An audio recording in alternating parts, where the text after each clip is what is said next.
시간은 누구에게나 공평하다고 하지만 어떤 사람에게는 너무 느리고 또 어떤 사람에게는 너무 잔인하게 흘러갑니다. 오늘 이야기는 한 남자가 세월 속에서 멈춰버린 시간을 다시 움직이게 한 이야기입니다. 이건 단순히 시계를 고치는 이야기가 아닙니다. 이건 한 아버지가, 한 아들이, 그리고 한 손자가 함께 만들어낸 시간의 기적에 관한 이야기입니다. 전라남도 구례 읍내의 낡은 골목 안거기엔 도현시계라는 작은 간판이 하나 걸려 있었습니다. 페인트가 벗겨진 간판은 세월의 흔적을 그대로 보여주고 있었고, 유리창 너머로는 크고 작은 시계들이 벽면을 가득 채우고 있었습니다. 벽시계, 손목시계, 회중시계, 심지어 작동하지 않는 골동품 시계까지. 이곳은 마치 시간들이 쉬러 오는 안식처 같았습니다. 70을 넘긴 박도현 씨는 그 골목에서 40년 넘게 시계를 고쳐온 노시계공이었습니다. 그의 작업대 위에는 언제나 수십 개의 시계 부품들이 놓여 있었고, 돋보기와 핀셋, 작은 드라이버들이 질서정연하게 배치되어 있었습니다.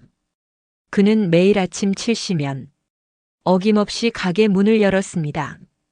그리고 녹차 한 잔을 끓여 마신 뒤 작업대 앞에 앉아 그날 수리할 시계들을 살폈습니다.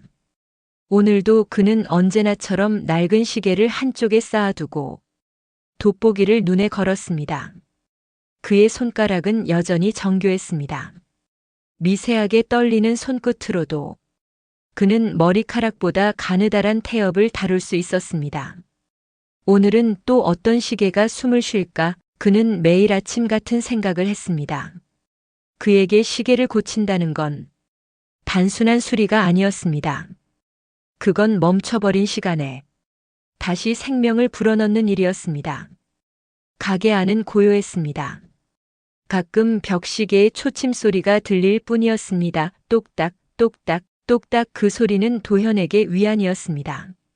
시간이 멈추지 않고 흐른다는 증거였으니까요. 하지만 그의 마음속 어딘가엔 멈춘 시계 하나가 있었습니다. 그건 바로 아들 지훈이 떠난 그날의 시계였습니다. 도현의 인생은 조용했습니다. 아내는 오랜 병으로 세상을 떠났고, 외아들 지훈은 20살 무렵 가출하듯 집을 나갔습니다. 그날을 그는 아직도 생생히 기억했습니다. 1992년 봄, 벚꽃이 피던 4월의 어느 날이었습니다. 지훈은 대학 진학을 앞두고 있었습니다. 도현은 아들이 의대나 법대에 가길 바랐습니다. 시계 수리로는 먹고 살기 힘들다는 걸 누구보다 잘 알았으니까요. 하지만 지훈은 다른 꿈이 있었습니다. 그는 아버지처럼 시계공이 되고 싶어 했습니다.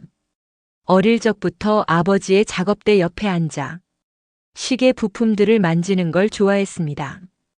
태엽이 감기는 소리, 톱니바퀴가 맞물리는 정교한 움직임, 그 모든 게 그에게는 마법 같았습니다. 하지만 도현은 그걸 막았습니다.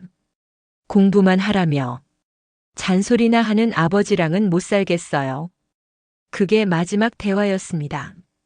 지훈은 그날 집을 나갔고, 그 후로 30년이 넘게 소식은 단 한 번도 들려오지 않았습니다.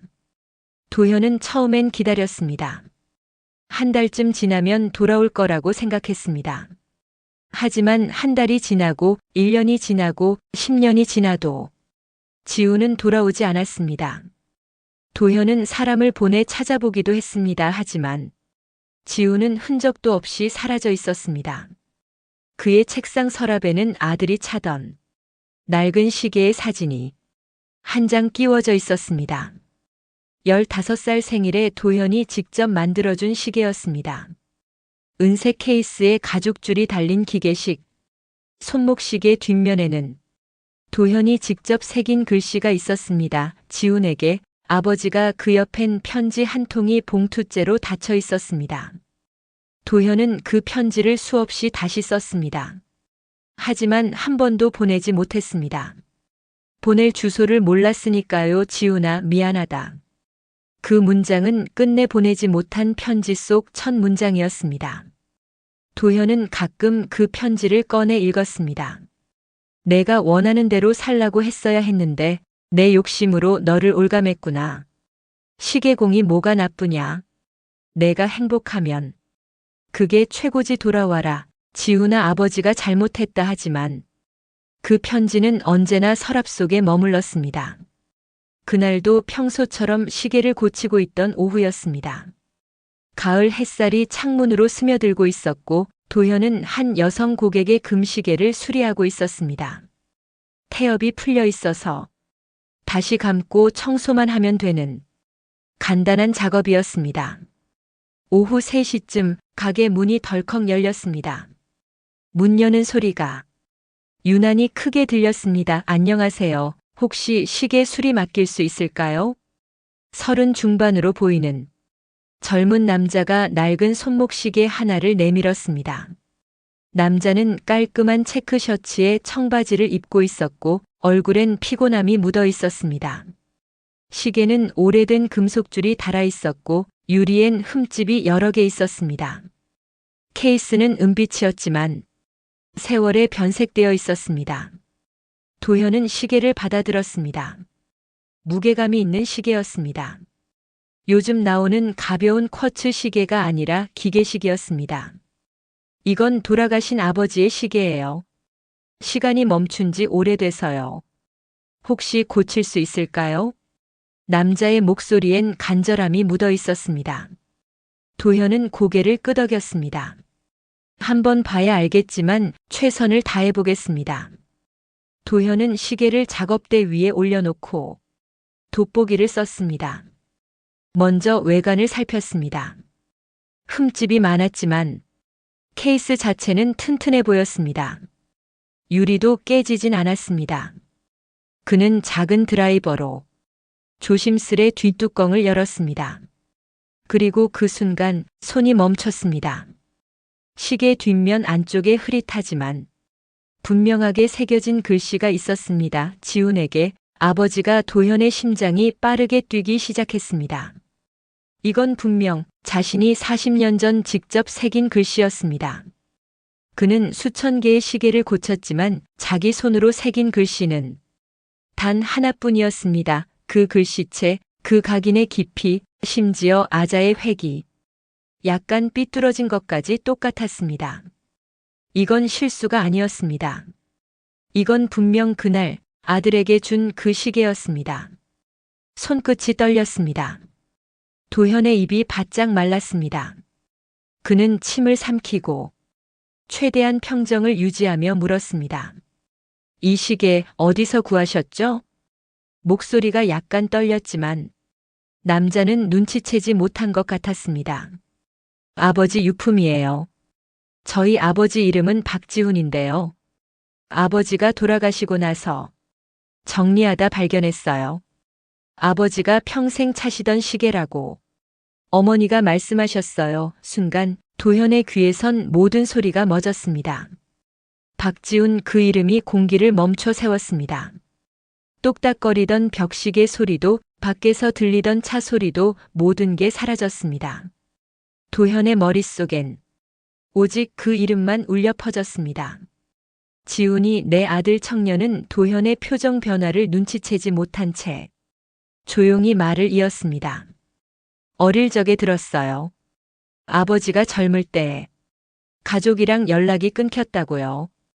도현의 눈가에 주름진 손이 시계를 꼭 쥐었습니다.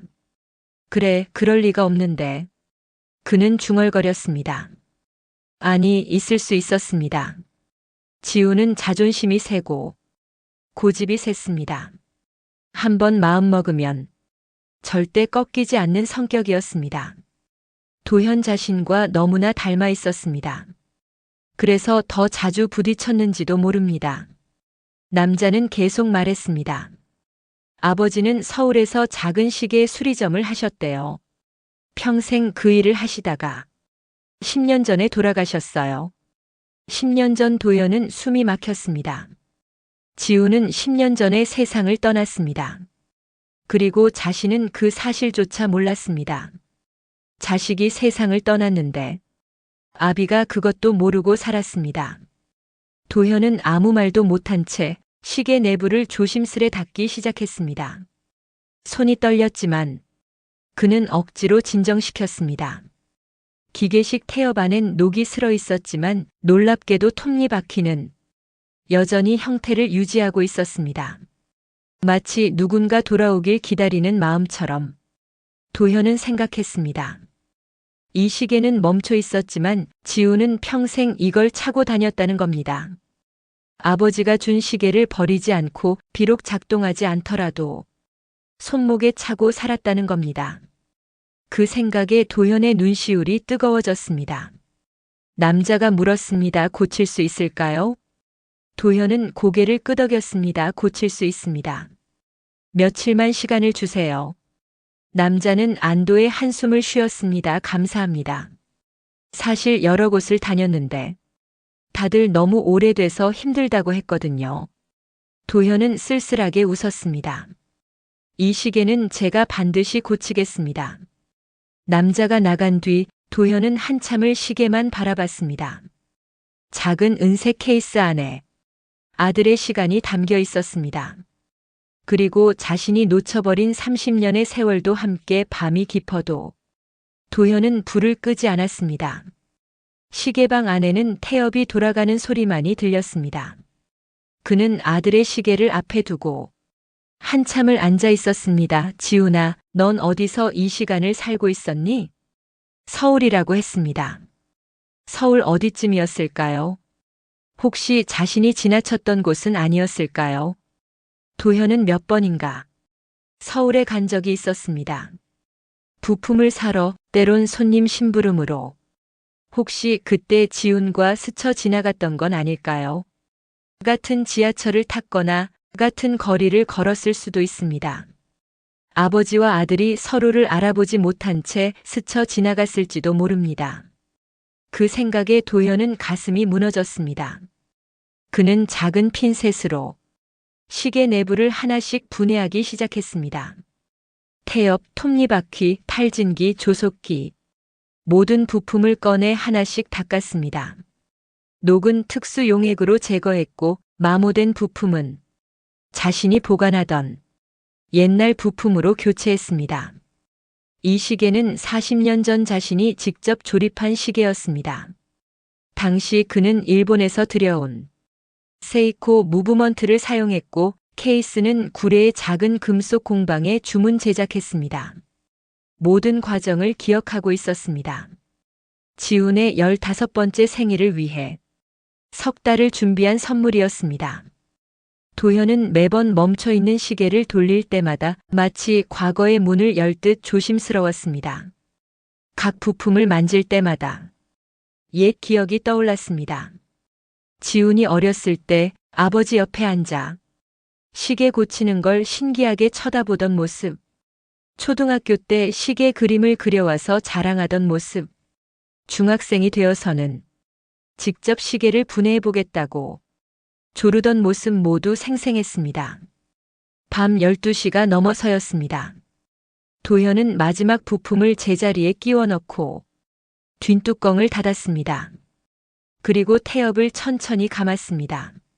한 바퀴, 두 바퀴, 세 바퀴 딸깍, 딸깍, 딸깍 시계의 초침이 움직이기 시작했습니다.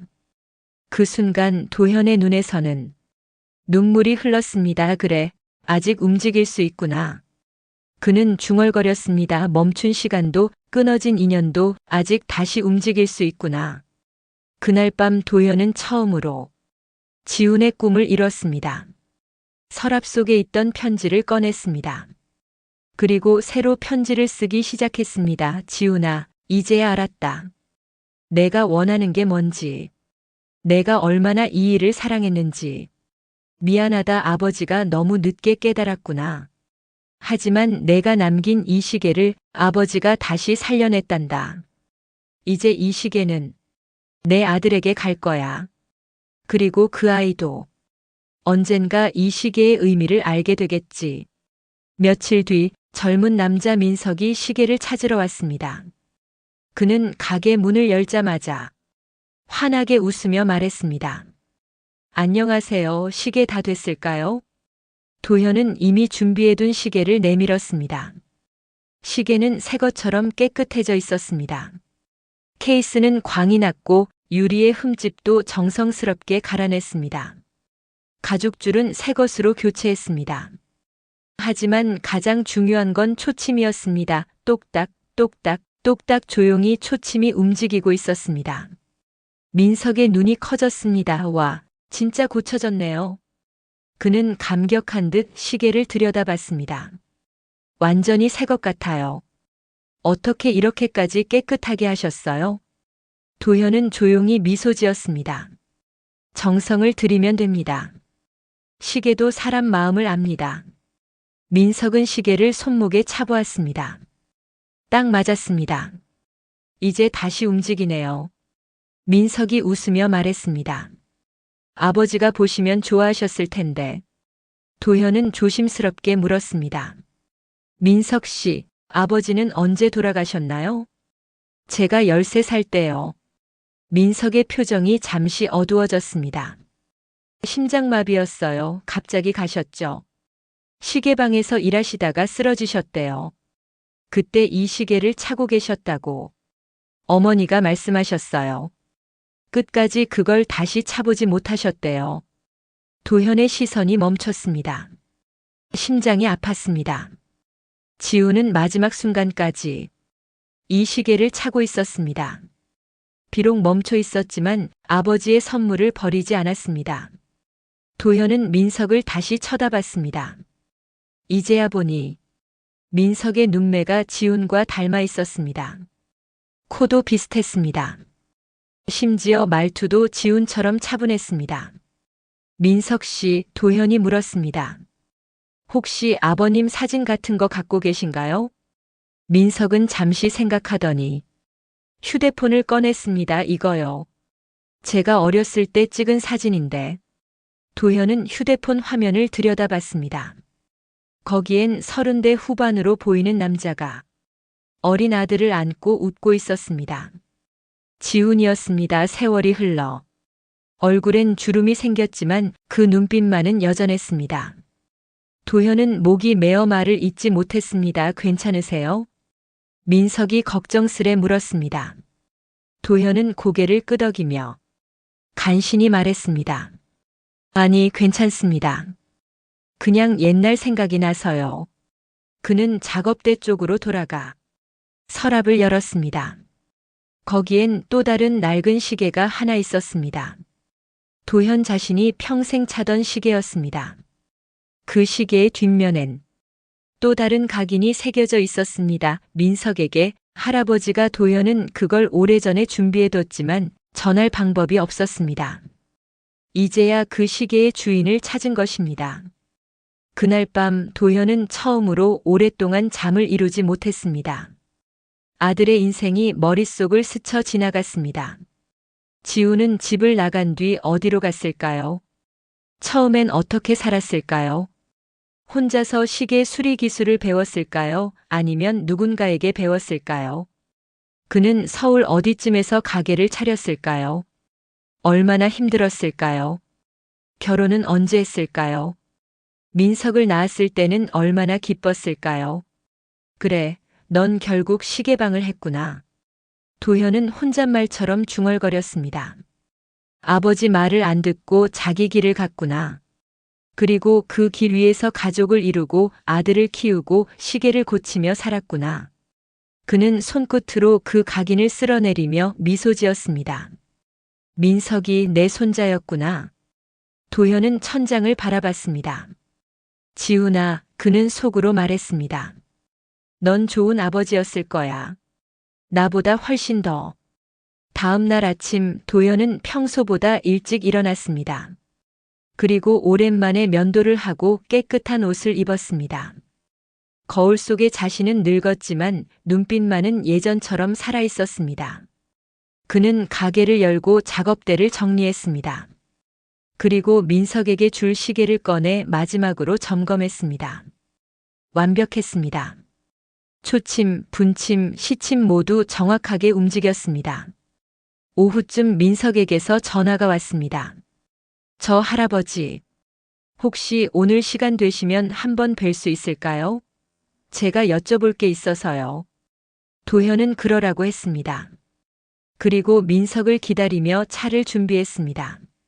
1시간쯤 지나 민석이 가게에 도착했습니다. 그는 손에 낡은 상자 하나를 들고 있었습니다. 이게 뭔가 했더니 아버지 유품 중에 있던 거예요. 민석이 상자를 열었습니다. 안에는 오래된 사진들과 편지들이 가득했습니다. 그리고 그중 하나가 도현의 눈길을 사로잡았습니다. 흑백 사진 한 장. 젊은 도현과 어린 지훈이 함께 찍은 사진이었습니다. 둘은 시계방 앞에 서 있었고 지훈은 아버지의 손을 잡고 웃고 있었습니다. 도현은 사진을 떨리는 손으로 받아들었습니다. 이 사진 제가 가져도 될까요? 도현이 물었습니다. 민석은 고개를 끄덕였습니다. 물론이죠.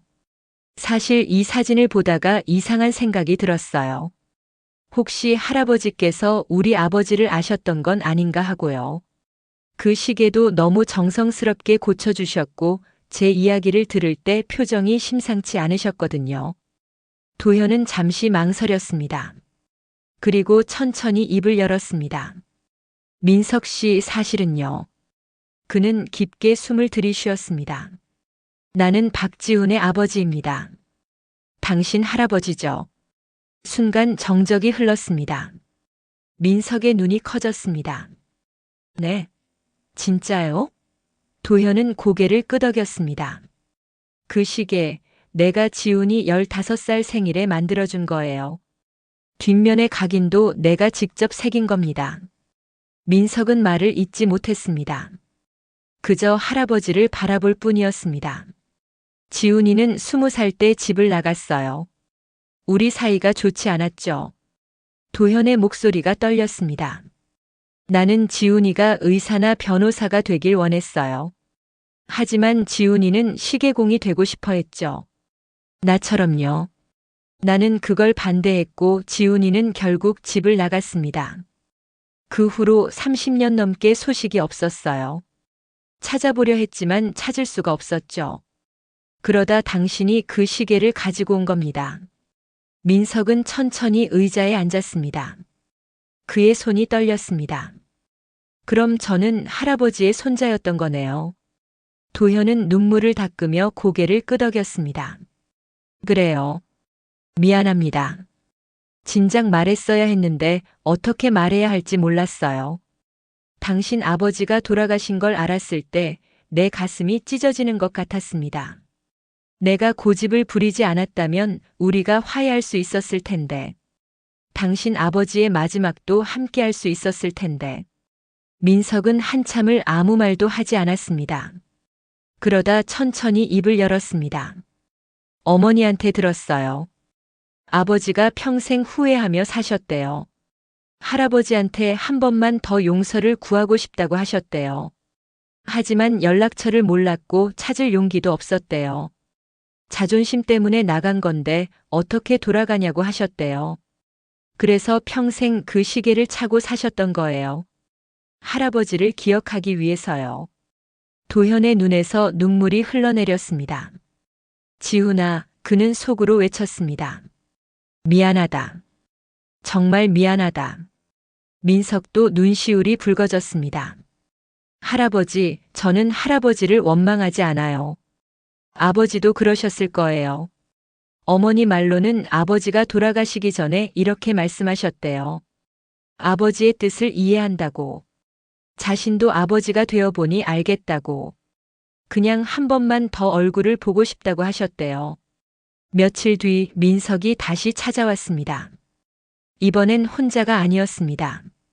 30 초반의 여성과 4~5살 된 여자아이가 함께였습니다. 할아버지, 제 아내 수진이와 딸 서연이에요. 도현의 눈에 눈물이 맺혔습니다. 증손녀였습니다.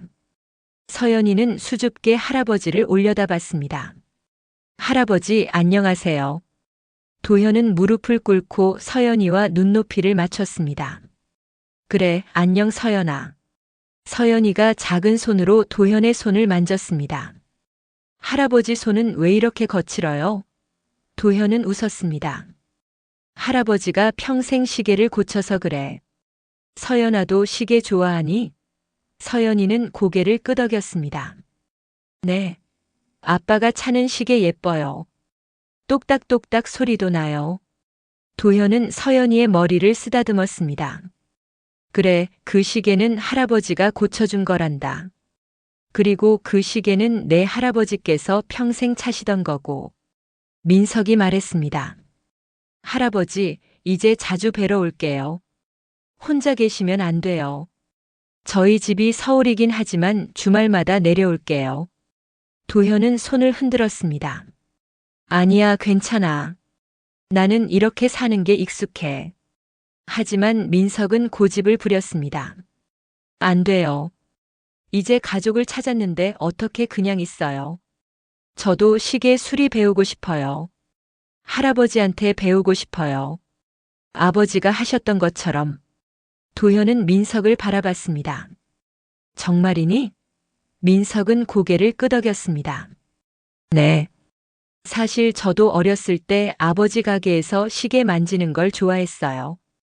하지만 아버지가 돌아가시고 나서는 그럴 기회가 없었죠. 이제 할아버지한테 배우고 싶어요. 그리고 언젠가 서연이한테도 가르쳐 주고 싶어요. 우리 가족의 전통으로요. 도현의 가슴이 뜨거워졌습니다. 그래, 좋다. 그럼 이번 주말부터 시작하자. 그날 이후 민석은 매주 구례로 내려왔습니다. 그리고 도현의 작업대 옆에 앉아 시계 수리를 배웠습니다. 처음엔 서툴렀지만 민석은 빠르게 배웠습니다. 손재주가 있었습니다. 지훈을 닮았구나, 도현은 생각했습니다. 서연이도 가끔 가게에 와서 할아버지 옆에 앉아 있었습니다. 그리고 작은 시계 부품들을 신기하게 쳐다봤습니다. 언젠가 이 아이도 시계를 만질 날이 올까요? 도현은 그 상상만으로도 행복했습니다. 어느 토요일 오후 민석이 시계 하나를 완벽하게 수리했습니다. 도현은 그걸 검사하고 만족스럽게 고개를 끄덕였습니다. 잘했어. 이제 제법이네. 민석은 뿌듯해했습니다. 할아버지, 이거 정말 신기해요. 멈춰있던 시계가 다시 움직이는 게 마치 생명을 불어넣는 것 같아요. 도현은 웃었습니다. 그래, 맞아. 시계는 단순한 기계가 아니야. 시계에는 사람의 시간이 담겨 있어. 추억도 후회도 희망도 함께 담겨 있지. 민석이 물었습니다. 할아버지는 왜 이 일을 시작하셨어요? 도현은 잠시 생각했습니다. 어렸을 때부터 시계가 신기했어. 어떻게 저렇게 작은 기계가 시간을 재는지. 그리고 전쟁 때 우리 아버지가 돌아가셨는데 유품으로 시계 하나를 남기셨어. 나는 그 시계를 고치고 싶었어. 그래서 독학으로 배웠지. 그리고 이 일을 평생 해왔어. 후회한 적은 없어. 다만 지훈이한테는 미안했지. 민석은 고개를 끄덕였습니다. 아버지도 그렇게 생각하셨을 거예요. 후회하지 않으셨을 거예요. 자기가 좋아하는 일을 하셨으니까요. 도현은 창밖을 바라봤습니다. 석양이 지고 있었습니다. 그래, 그랬겠지. 지훈이도 행복했겠지. 그 생각에 도현은 위안을 받았습니다. 비록 함께하지 못했지만 지훈은 자신의 길을 걸었고 그 길 위에서 행복했을 것입니다. 몇 달이 지났습니다. 도현 시계는 예전보다 활기가 넘쳤습니다. 민석이 주말마다 내려와 일을 도왔고 가끔은 서연이와 수진도 함께 왔습니다. 가게는 손님들로 붐볐습니다. 소문이 나면서 멀리서도 사람들이 찾아왔습니다. 3대가 함께하는 시계방이라는 이야기가 퍼졌기 때문입니다. 사람들은 그 이야기에 감동받았고 시계를 맡기러 왔습니다. 어느 일요일 아침 도현과 민석은 함께 산책을 나갔습니다. 굴의 읍내는 조용했습니다. 단풍이 물들기 시작하는 가을이었습니다. 두 사람은 천천히 걸으며 이야기를 나눴습니다. 할아버지, 민석이 말했습니다. 저 요즘 정말 행복해요. 할아버지를 만나서 이 일을 배워서. 아버지가 왜 이 일을 사랑하셨는지 이제 알 것 같아요. 도현은 민석의 어깨를 두드렸습니다. 나도 행복하단다. 그들은 작은 다리 위에 멈춰 섰습니다. 아래로 맑은 시냇물이 흐르고 있었습니다. 할아버지, 민석이 물었습니다. 후회되는 일이 있으세요? 도현은 잠시 생각했습니다. 후회야 많지. 하지만 가장 후회되는 건 지훈이를 이해하지 못한 거야. 내 고집 때문에 30년을 잃었어. 하지만 이제는 알아. 시간은 절대 되돌릴 수 없지만 다시 시작할 수는 있다는 걸. 너를 만난 것처럼. 민석도 물을 내려다봤습니다. 저도 배웠어요. 가족이 얼마나 소중한지, 그리고 화해가 얼마나 중요한지. 아버지와 할아버지는 결국 화해하지 못했지만 저를 통해 이어진 것 같아요. 도현은 고개를 끄덕였습니다. 그래, 맞아. 너는 우리를 이어주는 다리야. 그리고 서연이도 그럴 거야. 우리 가족의 시간은 멈추지 않고 계속 흐를 거야. 그게 삶이니까. 두 사람은 다시 걷기 시작했습니다. 바람이 불어왔고 낙엽이 흩날렸습니다. 도현은 자신의 인생을 돌아봤습니다. 70년이 넘는 세월. 그 안에는 기쁨도 있었고 슬픔도 있었습니다. 후회도 있었고 희망도 있었습니다. 하지만 이제 그는 평화를 느꼈습니다. 지훈과 화해하지 못한 것은 영원한 아픔이지만 민석과 서연을 만난 것은 기적이었습니다. 크리스마스가 다가왔습니다. 도현은 작업대에서 특별한 시계를 만들고 있었습니다. 서연이의 첫 시계였습니다. 작지만 정교한 손목 시계. 도현은 직접 부품을 고르고 조립하고 조정했습니다. 지훈에게 만들어줬던 것처럼 이번에는 증손녀를 위해 시계를 만들었습니다. 케이스는 은색이었고 줄은 분홍색 가죽이었습니다. 서연이가 좋아할 만한 색이었습니다. 그리고 뒷면에 각인을 새겼습니다.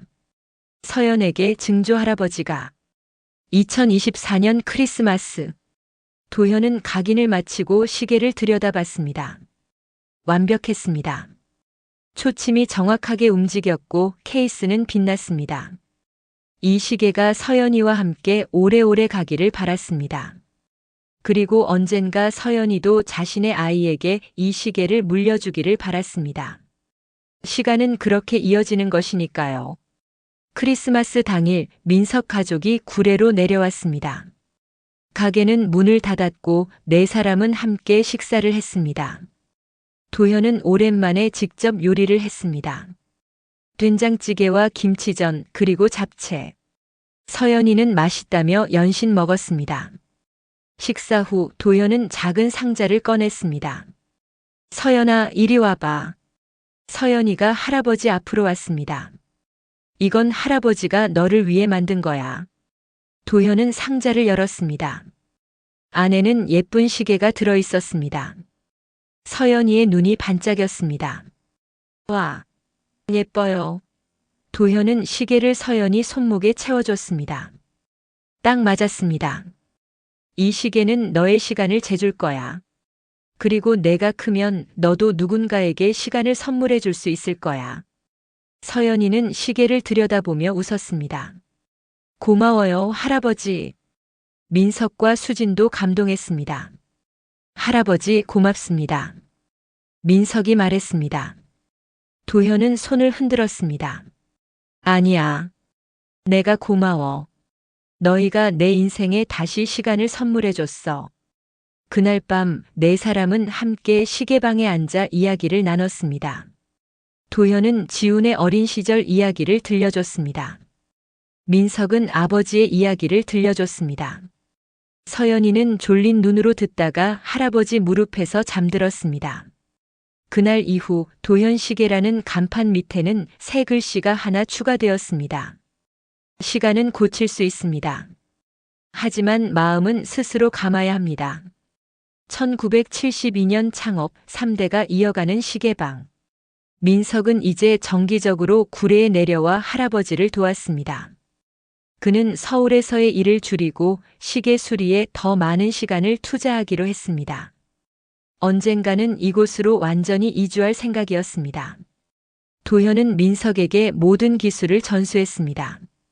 태엽 감는 법, 톱니바퀴 조정하는 법, 부품 교체하는 법. 지훈에게 가르쳐주지 못한 모든 것을 민석에게 가르쳐줬습니다.